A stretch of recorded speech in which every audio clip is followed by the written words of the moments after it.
오늘 말씀의 제목은 하나님의 개혁이라는 말씀입니다. 개혁이 필요하다라고 느낄 때가 종종 있습니다. 최근 우리나라의 모습을 보면서 개혁이 필요하다 우리나라에 라고 생각하시는 분들이 많이 계실 것입니다. 우리나라의 교육 현실에 대해서도 개혁이 필요하다라고 느끼는 사람들이 많습니다.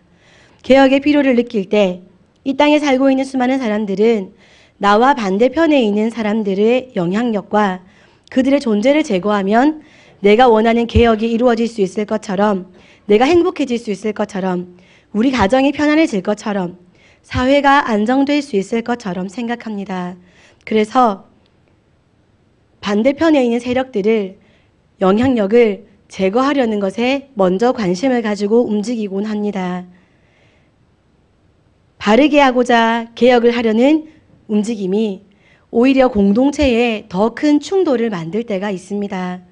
개인과 개인의 충돌, 집단과 집단의 충돌, 이념과 이념의 충돌, 이처럼 다양한 부분에서 충돌이 발생하고 이런 충돌들을 통해서 더 나은 방향으로 성숙이 되어가면 좋으련만 그런 성숙된 충돌보다는 서로 물고 못 먹어서 안달인 충돌의 현상을 많이 보게 됩니다. 이스라엘의 역사 가운데에서도 개혁이 절실하게 필요했던 순간들이 몇 번 있었습니다. 오늘 본문은 이스라엘의 개혁이 간절히 필요한 한 시대적인 상황을 보여줍니다. 제사장이 타락했습니다. 이스라엘에서 제사장은 하나님과 이스라엘 백성들을 연결해주는 통로입니다. 제사장이 하나님 앞에 바르게 서 있지 않다는 것은 이스라엘 백성들 모두가 하나님께 나아가는 통로가 막혀 있는 것과 같은 심각한 상황입니다. 이스라엘 역사에 가장 영적으로 암울했던 시기, 개혁이 필요한 시기가 바로 엘리 제사장의 시대였습니다. 이때 하나님께서 어떤 방법을 사용하셔서 개혁을 이루어 가시는지 오늘 본문을 통해서 살펴보겠습니다. 첫 번째로 하나님은 하나님 곁을 지키는 사람을 사용하셨습니다. 한나라는 여인은 아이를 낳지 못하는 여인이었습니다. 그러나 간절한 기도를 통해서 사무엘이라는 남자아이를 낳게 되고 그녀는 서원을 지키기 위해서 아이 사무엘이 젖을 떼자마자 성소에 맡겨서 성전에서 아이가 자라게 합니다. 이 어린아이가 제법 성장을 해서 엘리 제사장을 잘 도울 수 있는 나이가 되었습니다. 사무엘이 성장하는 만큼 엘리 제사장도 나이가 더 들었습니다. 제가 잠시 말씀을 드리자면 설교하면서 제일 긴장되는 단어가 두 가지가 있는데요. 제사장과 사사입니다. 발음이 자꾸 잘 안 돼가지고 가능하면 제가 설교를 할 때 제사장과 사사가 들어가는 내용의 설교를 제가 너무 발음이 잘 안 돼서 웃으실까봐 설교 내용이 잘 전달 안 될까봐 좀 피하는 내용이긴 사실은 합니다만 오늘은 제사장과 사사라는 글자가 엄청 많이 들어가서 제가 발음이 이렇게 무너지더라도 내용 전체에서 흐름에서 깨지지 마시고 그래 목사님이 그렇게 말씀하셨으니까 하고 그냥 흘려 들어주시면 감사하겠습니다. 많이 연습하고 많이 노력했는데 지금 방금 또 무너졌거든요. 엘리 제사장도 사무엘이 큰 것처럼 나이가 들었습니다. 대제사장으로 쓰임받는 일은 놀라운 일입니다. 12지파 중에서 한 지파가 선택되었습니다. 그 한 지파 중에서도 아론의 후손들만이 맡아 사역할 수 있는 아주 의미있고 감사한 사명입니다. 이스라엘 백성들과 하나님 사이에서 죄를 해결하는 통로의 역할, 화목하게 하는 구별된 직분을 맡았으니 엄청나게 소중하고 귀한 직분일 것입니다. 그러나 엘리는 오늘 말씀의 부분을 보면 자신의 직분을 소중히 여기지 않았던 것처럼 보입니다. 한번 집사의 직분을 맡으면 주일 예배 많이 빠지고 헌금 잘 안 드려도 그래도 영원히 집사지 하며 자기에게 주어진 집사의 직분을 가벼이 여기는 사람이 있는 것처럼 오늘 엘리 제사장도 한번 제사장이면 우리 가문은 영원한 제사장 가문이다. 내가 제사장이니 우리 아이들이 하나님을 잘 몰라도 그래도 우리 아이들은 나의 아들이기 때문에 제사장이 될 것이다. 이렇듯 맡겨진 사명을 당연히 여기고 가벼이 여기며 살았던 것 같습니다. 사무엘상 3장 2절 상반절 말씀을 보면 엘리의 눈이 점점 어두워가서 잘 보지 못하는 그때라고 말씀합니다. 이 말씀은 엘리 제사장의 육의 눈이 어두워진 것만을 의미하는 것이 아니라 그의 영적인 눈도 육의 눈과 마찬가지로 많이 어두워져 있다 하는 말씀입니다. 그가 영적으로 민감하게 자신에게 맡겨진 역할을 잘 감당하지 못하고 있다는 뜻입니다. 엘리는 둔하여져서 하나님의 뜻과 섭리를 잘 분별하지 못하고 악을 자행하는 아들들의 죄악을 끊어내지 못하고 있습니다. 이 둔하여짐은 교만으로부터 나오는 것입니다. 하나님께서 제사장 가문을 따로 세우셨지만 제사장으로서의 사명을 충실히 하지 못할 때에는 뜻을 변개하실 수 있다. 다른 사람을 세워서 자신의 종으로 쓰실 수 있다 하는 것을 상상도 하지 못한 것입니다. 자신이 그리고 자신의 아들들이 그 후손이 당연히 계속해서 제사장의 직분을 감당하리라 여겼던 엘리의 교만은 자신과 자신의 가문을 멸망하게 하는 시발점이 되었습니다. 교만에 빠지면 반드시 패하게 됩니다. 왜냐하면 교만한 사람은 자신을 돌아보지 않기 때문입니다. 내가 지금 하나님 앞에서 옳은가? 잘못되지 않았는가? 내가 하나님의 기쁨이 되고 있는가? 내가 하나님의 마음을 아프게 하고 있지는 않은가? 내가 하나님께서 세우신 공동체를 하나 되게 하는 존재인가? 공동체를 갈라놓는 존재인가? 이런 모든 부분들에서 자신이 잘하고 있다는 교만한 착각에 빠지게 되면, 혹은 내가 조금은 잘못해도 그것은 별로 문제될 것이 아니다 라고 가벼이 여기며 살게 되면 자신의 진짜 모습을 돌아보지 못하기 때문에 잘못에 대한 회개도 없고, 회개가 없으니 회복도 될 수 없고, 회복되지 않으니 그 삶의 모습이 돌이키고 바른 삶으로 살아갈 수 있는 가능성이 없는 것입니다. 병의 근원을 보아야 치료를 할 수 있는데 병의 근원을 보는 눈이 교만으로 인해 가려졌다는 것입니다. 엘리가 교만한 마음으로 자신의 직분을 소홀히 여겼고 소중히 여기지 않았음을 사무엘상 3장 2절에서 3절 말씀을 보면 잘 알 수 있습니다. 우리 다 함께 사무엘상 3장 2절에서 3절 말씀을 읽어보겠습니다. 2절 3절 말씀입니다. 시작.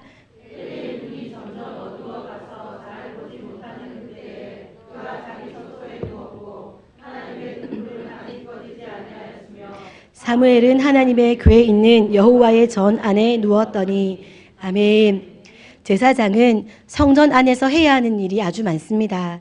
그 중에서 아주 중요하게 해야 하는 일이 한 가지 있는데 그것은 성소 안에 켜놓은 등불이 밤새 꺼지지 않게 그것을 지키는 일입니다. 레위기 24장에 보면 제사장은 회막안 증거궤 휘장 밖에서 저녁부터 아침까지 여호와 앞에 항상 등잔불을 정리할지니 이는 너희 대대로 지킬 영원한 규례라 라고 말씀하십니다.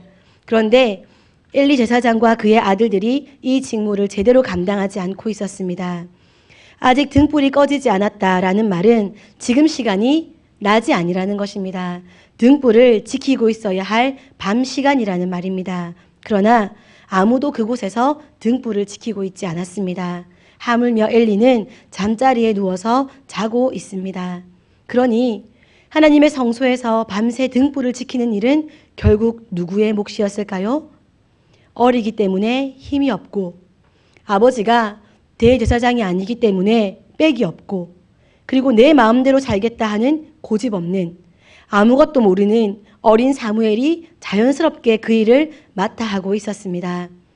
이스라엘의 등불을 지켜낸 사람은 그 당시에 힘이 세었던 장수나 정치적인 권력자 혹은 재력가, 거드름만 피우던 제사장이 아니었습니다. 무명의 어린 사무엘, 아무도 알아주지 않았던 어린 소년 사무엘이 하나님이 계신 그 성전 안에 등불을 지켰습니다. 성소 안은 창문이 하나도 없습니다. 암실입니다. 밀폐되어 있는 공간입니다. 그곳에 어린아이 하나가 들어가서 등불을 지키다가 한쪽 구석에서 잠이 들어있는 모습을 한번 생각해 보십시오. 어른들은 다 어디 가고 없습니까? 선생님들은 다 어디 갔습니까? 하나님께서 특별히 사명을 맡기신 사명자들은 다 어디 있습니까? 하나님을 사랑한다고 고백하던 사람들은 다 어디 가고 없습니까? 오직 어린 사무엘이 하나님의 곁에 앉아서 하나님께서 세우신, 키우신, 켜놓으신 등불을 지키고 있습니다. 사랑하는 성도 여러분, 우리가 행복한 인생을 살기를 소망한다면, 기쁨이 가득한 삶을 살고 싶다면 우리 삶의 자리와 우리 나라와 이 세계의 개혁을 소원한다면 하나님의 나라와 하나님의 통치가 이 땅 가운데 이루어져서 생명 살리는 개혁을 꿈꾸신다면 먼저 하나님의 곁을 지킨 사무엘과 같이 우리도 우리 삶의 매 순간에 먼저 하나님의 곁을 지키는 우리가 되어야겠습니다. 두 번째로 하나님은 말씀을 듣는 사람을 사용하십니다. 홀로 등불을 지키며 살아가는 사무엘. 어느 날 사무엘이 잠을 자고 있는데 어디선가 낯선 소리가 들립니다. 자기의 이름을 부르는 소리였습니다. 늦은 시간에 어디선가 자기를 부르는데 자기를 부르는 사람은 한 사람밖에 없습니다. 엘리 제사장이 부른 줄 알고 엘리에게로 찾아갑니다. 엘리는 사무엘에게 나는 너를 부르지 않았다라며 돌려보냅니다. 두 번째 사무엘의 이름을 부릅니다. 사무엘은 또다시 엘리에게로 뛰어갑니다.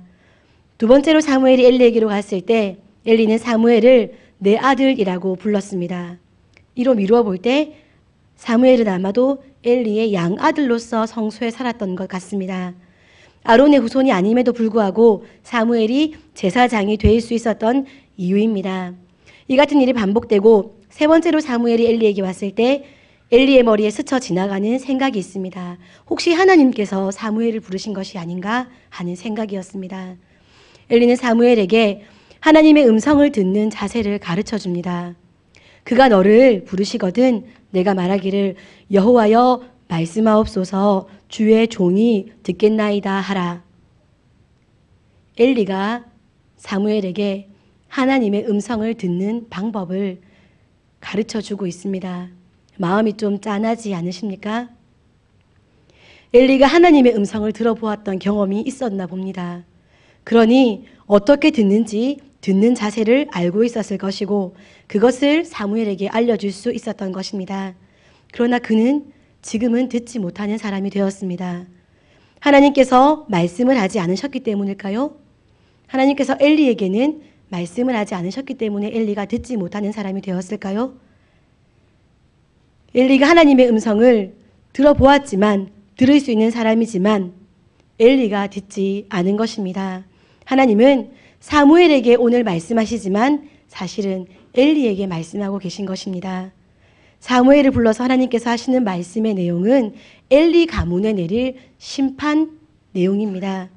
사무엘에게 사무엘아 하고 부르시고는 사무엘아 내가 너에게 이렇게 할 거고 너를 통해서 이렇게 할 것이고 너로 인해서 내가 이렇게 이렇다라고 사무엘에게 사무엘 이야기를 말씀하신 것이 아니라 사무엘을 불러다가 엘리에 대해서 말씀하십니다. 그리고 사무엘은 자기가 들었던 그 하나님의 음성을 엘리에게 그대로 전달합니다. 하나님께서 사무엘에게만 말씀하시고 엘리에게는 말씀하시지 않은 것 같으십니까? 직접 엘리야 하고 엘리를 불러서 엘리에게 말씀하시지 않으셨으니 엘리에게 말씀하신 것이 아닌 걸까요? 하나님은 어떠한 상황에서도 설령 지금 이렇게 이스라엘이 영적으로 어두워져 있는 이 순간에도 그분의 뜻을 계시하시는 것을 멈추지 않으십니다. 하나님은 영적으로 한 번도 경험해 보지 못한, 영적으로 하나님을 한 번도 만나보지 못했던 어린아이인 사무엘을 부르시고 반복해서 부르셔서 결국에 하나님의 말씀을 들려주십니다. 그리고 그 말씀을 전하게 하시기도 하십니다. 하나님은 어떤 시대에나 자신의 말씀, 자신의 뜻, 자신의 마음을 그의 피조물들에게 전하기 위해서 모든 수단을 동원하시는 분이십니다. 우리는 나에게는 직접 음성으로 들려주시지 않는 하나님, 나에게는 말씀이 깨달아지지 않는 것 같아. 나에게 말씀을 깨닫게 안 해주시는 하나님. 이런 식으로 하나님께 불평을 할 것이 아니라 내가 어떤 자세로 하나님의 말씀을, 나에게 들려진 하나님의 말씀을 내가 어떤 자세로 들으려고 했었는지 먼저 돌아봐야 합니다. 이미 우리 가정에 우리의 어린 자녀들을 통해서 나에게 수없이 말씀해 오신 하나님의 음성은 내 이름을 직접 부르고 선호가 이러이러해서 이러이러하다라고 직접 말씀하시지 않으셨으니 하나님의 음성이 아닐 거야. 수많은 피조세계가 우리에게 하나님의 뜻을 알려줌에도 그것은 그냥 자연현상일 거야. 담임 목사님과 교육자들을 통해서 또 우리의 구역장과 교구장, 우리의 영적인 리더들을 통해서 말씀을 주실 때에는 저 사람 개인의 의견일 것이야. 우리가 하나님의 말씀을 들을 때에 내게 주신 하나님의 말씀을 내가 어떻게 들었는지를 먼저 생각해 보시기 바랍니다.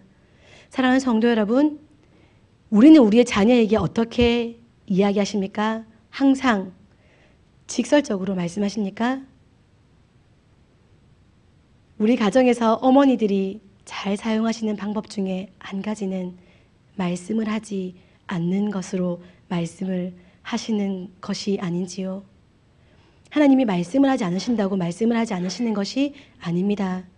하나님의 말씀을 듣고자 한다면 들을 수 있도록 하나님 우리 마음에 말씀하시고 주의 종들을 통하여 말씀하시고 하나님의 말씀에 잘 순종하는 비도 세계를 통해 말씀하시고 어린아이들의 입술을 통하여서 말씀하십니다. 자신의 뜻에 따라서 하나님의 말씀인지 아닌지 임으로 구별하고 저버리지 않았는지 한번 돌아보시면서 우리 자신이 하나님 앞에 하나님 말씀을 듣는 자세를 바르게 갖추어지는 우리가 되기를 소원합니다. 스스로 입을 막고 있는 사람에게는 어떻게 억지로 그 사람에게 물을 마시게 할 수 있겠습니까?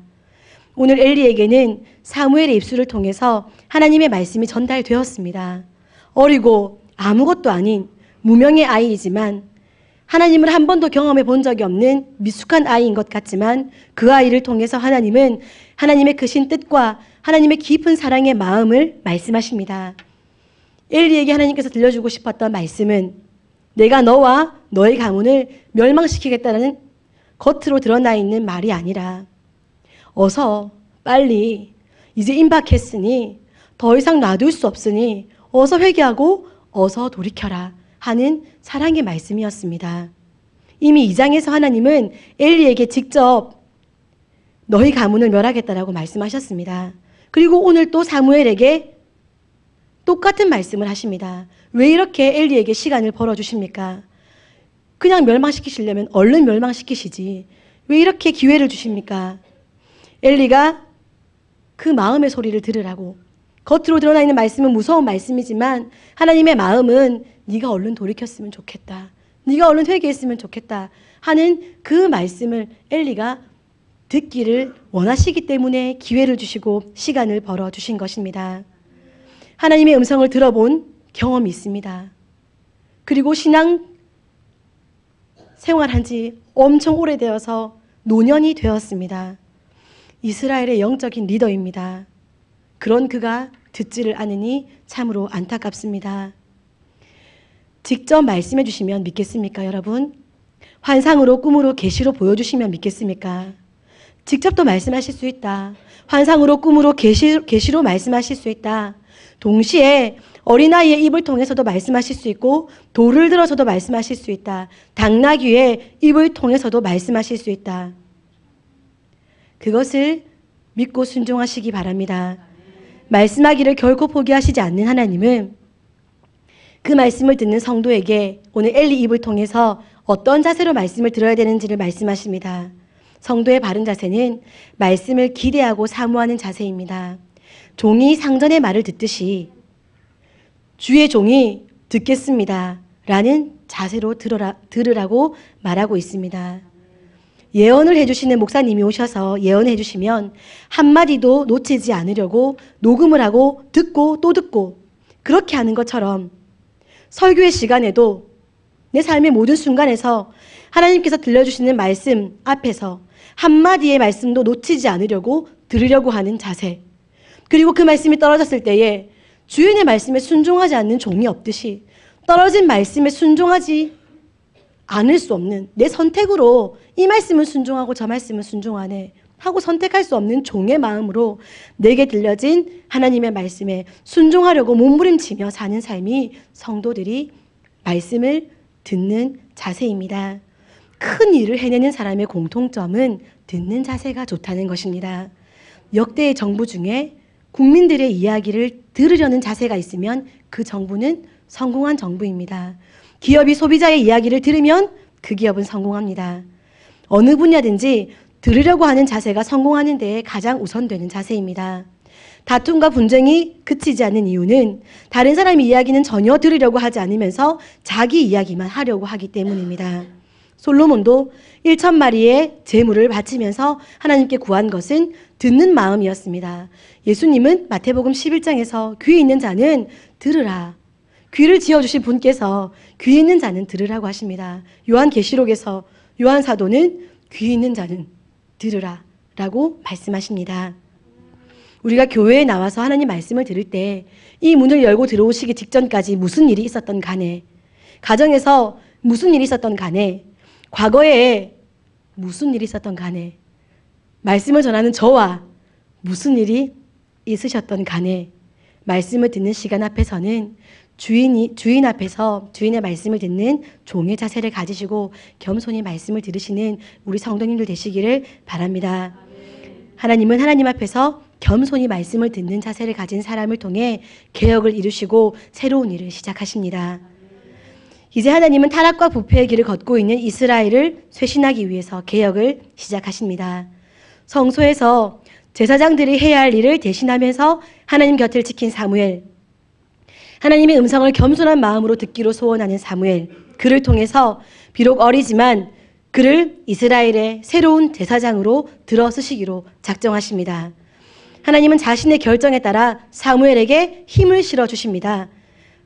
하나님께서 실어주시는 힘, 그것은 바로 그의 절대적인 말의 권위였습니다.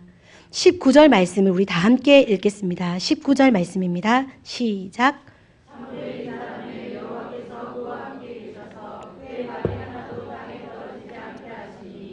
아멘. 사무엘이 자기 입으로 말한 모든 것은 다 이루어지게 되었습니다. 상상해 보시기 바랍니다.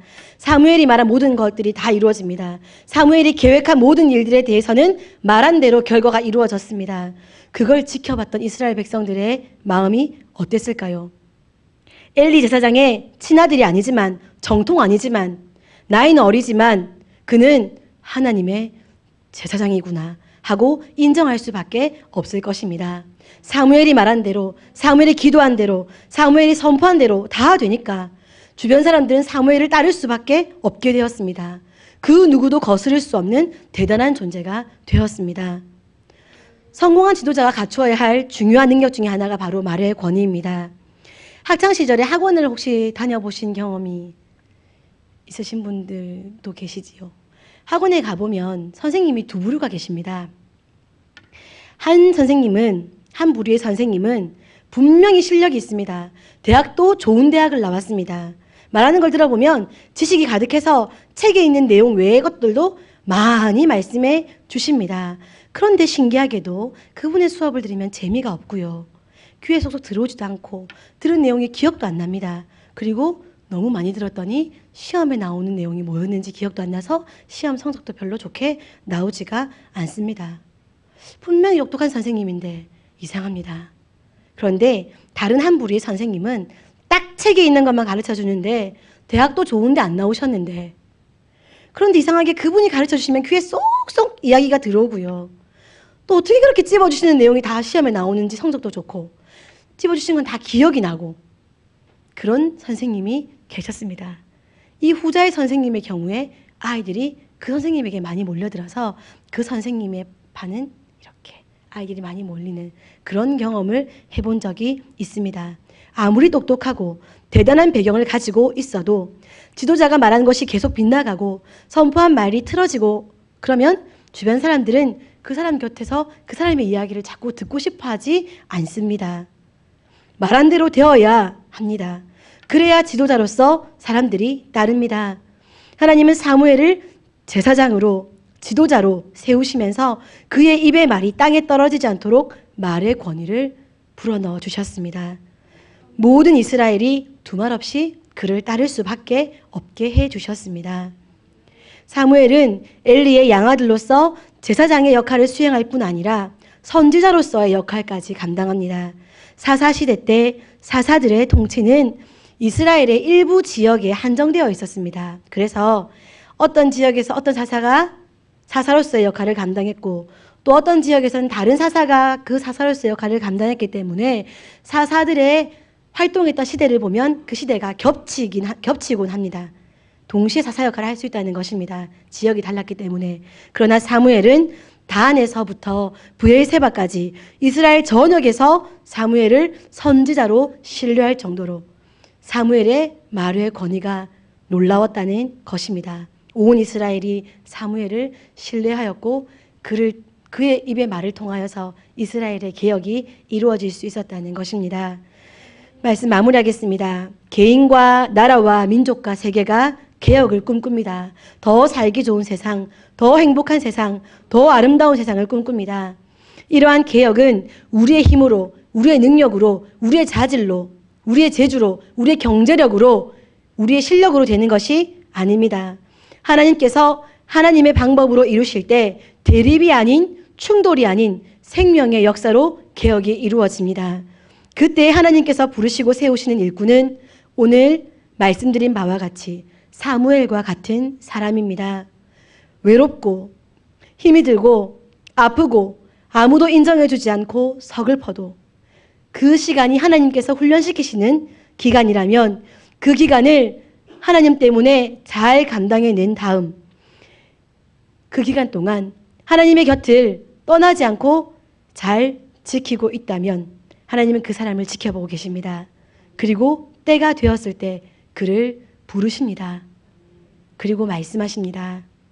어떤 통로를 통하여 말씀을 주시든 말씀을 들을 때에 종이 주인의 말씀을 듣듯이 겸손하고 순종적으로 말씀을 들어서 그 말씀이 그의 인생과 삶을 통해 모양으로 드러나기 시작할 때 그때 하나님은 그 한 사람을 통해서 세상을 변화시키십니다. 개혁하십니다.